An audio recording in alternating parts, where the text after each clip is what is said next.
Hello friends, welcome to my blog. আমি আবার একটা আমার বাগানের ভিডিও নিয়ে এসেছি। তো আগে এই বাগানে প্রচুর ফুল হতো, মানে আমি গাছের যত্ন নিতাম, ফুল ফোটাতাম।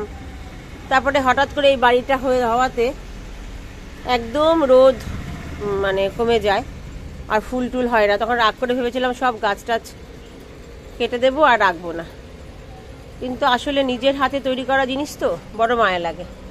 এই বাড়িটা আমার শ্বশুরমশাইয়ের তৈরি, কিন্তু এই বারান্দাটা, এই জায়গাটা আর এই বাগানটা আমার নিজের হাতে করা, একদম নিজের পয়সা দিয়ে নিজের হাতে করা। এর উপর মায়াটা খুব বেশি আমার। যেটা নিজের হাতে তৈরি করা যায় সেটা নিজের ছেলে মেয়ের মতন। তো আজকে কি মনে হলো, আমি আবার আজকে বাগানটাকে নতুন করে সাজালাম।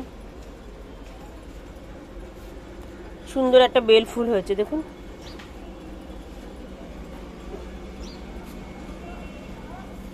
তো সমস্ত গাছ টাছ ছেটে মাটি পাল্টে আবার বাগানটাকে নতুন করে সাজালাম। তো ভাবলাম বাগানটা আপনার সাথে একবার শেয়ার করি। সারাদিন লেগে গেছে আমার বাগানটাকে আজকে গোছাতে। এই যে সব টবগুলোকে চেঞ্জ করেছি, মাটি চেঞ্জ করেছি।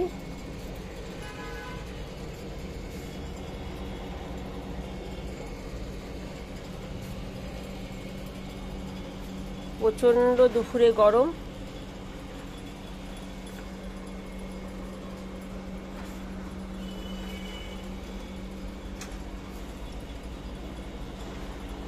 সুন্দর একটা দেখুন ফুল উঠেছে, ফুল ফুটেছে জবা, হলুদ রঙের জবা।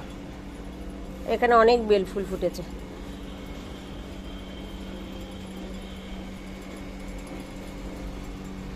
আসলে কি, গাছটাও নিজের সন্তানের মতন।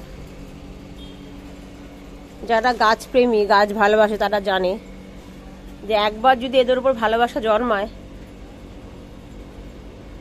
তো মাঝে কয়েক মাস ধরে খুব রাগ হয়েছিল। এবার শীতকালে একটাও ফুল ফোটেনি। কত ফুল লাগিয়েছিলাম, গত বছর পর্যন্ত প্রচুর ফুল ফুটেছে, সেগুলো আমি অনেক ব্লগ, অনেক রিলস বানিয়েছি। এবছর একটাও ফুল ফোটেনি শীতকালে, শুধুমাত্র রোদ পাওয়া যাচ্ছে না বলে। বাড়িটা হওয়ার পর থেকে এক ফোঁটা রোদ আসতো না। তো পিটুনিয়া ওগুলো একদম মানে ডালিয়া কয়েকটা ফুটেছিল, পিটুনিয়া অনেক দিন পরে ফুটেছে।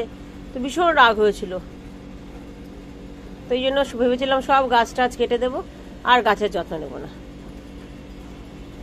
তারপরে যেরকম গতকাল ভেবেছিলাম সব গাছ কাটতে আসে, নিজেরই এত কষ্ট লাগলো, নিজের হাতের তৈরি জিনিস তো।